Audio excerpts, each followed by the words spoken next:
জালের ফাঁকে কবিতরের মতন এক পাখি ঘুঘু বলি ও এসে ডাল ফাংরা নিয়ে বাসা তৈরি করলো এবং সঙ্গে সঙ্গে ডিমও পেড়ে দিল। বলেন এটা নবীর পক্ষে না বিপক্ষে? নবীর পক্ষে, সব নবীর পক্ষে হলো। কাফিরেরা চলে এলো। হযরত আবু বকর দেখতে পাচ্ছেন তাদের পায়ের পাতা, বলছেন ইয়া রাসূলুল্লাহ, ওরা চলে এসছে, আমাদেরকে ধরে না পারবে না, এমনকি ওরা আমাদেরকে দেখতেও পাবে না, দেখতেও পাবে না। তো কাফিরেরা চলে এসছে, যে কেউ বলছে যে গর্তের ভিতরে আছে, বোধহয় ঢুক গর্তের ভিতরে আছে এখানে। তো সাইড থেকে আরেকজনের ব্রেন থেকে বেরিয়ে এলো, যাই তুই বোকা নাকি রে, এখানে যদি মানুষ ঢুকতো তাহলে মাকড়সার কি জাল থাকতো? দেখেন ব্রেনকে কোন দিকে ঘুরাচ্ছে আল্লাহ। এখানে কি মাকড়সার জাল থাকতো? দেখতে পেস না মাকড়সার জাল, তার মানে এখানে মানুষ ঢুকতে পারে না।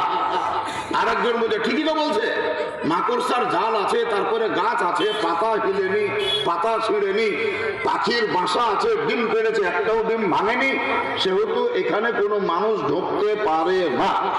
চল ঘুরে চল। সাইডে একটা আল্লাহরই তৈরি জীব, চারখান পা, টিকটিকির মতন দৌড়ে বেড়ায়, মোবাইলের জন্য বোধহয় টিকটিকের মতন দৌড়ে বেড়ায়।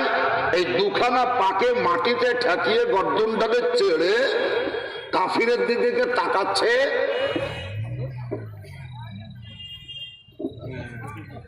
বুঝতে পারছেন আমার ইশারাটা? কি বলছে ও কি বলছে?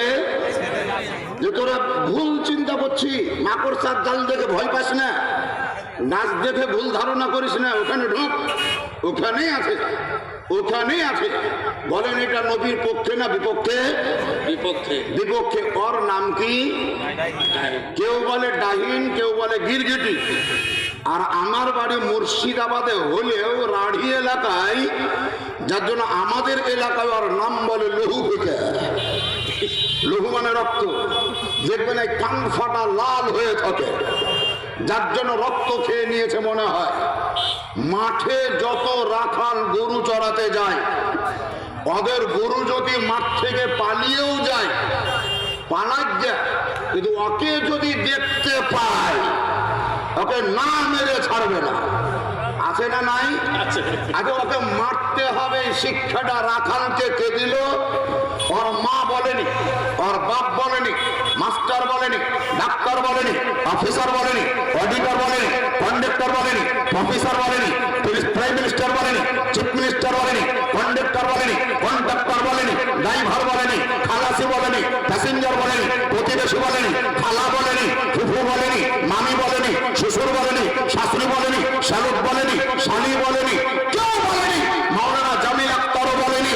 কে বললো যে মা ওই দিন যে নবী ভর্তি আছে, ইশারা করে নবীর সাথে দুশ্মনী করেছে, তার জন্য পৃথিবীর প্রত্যেকটা রাখালকে ওর দুশ্মন বানিয়ে দিয়েছে।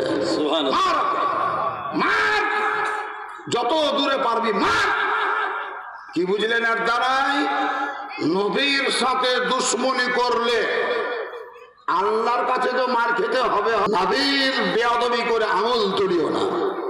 নবী আমাদের অতুলনীয় নবী। কি বলছিলাম? নবীর ওজন কত? নবীর শাহী দরবারে আছেন একজন ফরিস্তা, নূরের ফরিস্তা। ফরিস্তাদের বৈশিষ্ট্য জানেন? আল্লাহ পাক রব্বে কায়নাতের আল্লাহর নবীর নিকটে জিবরিল ফরিস্তা আসতেন।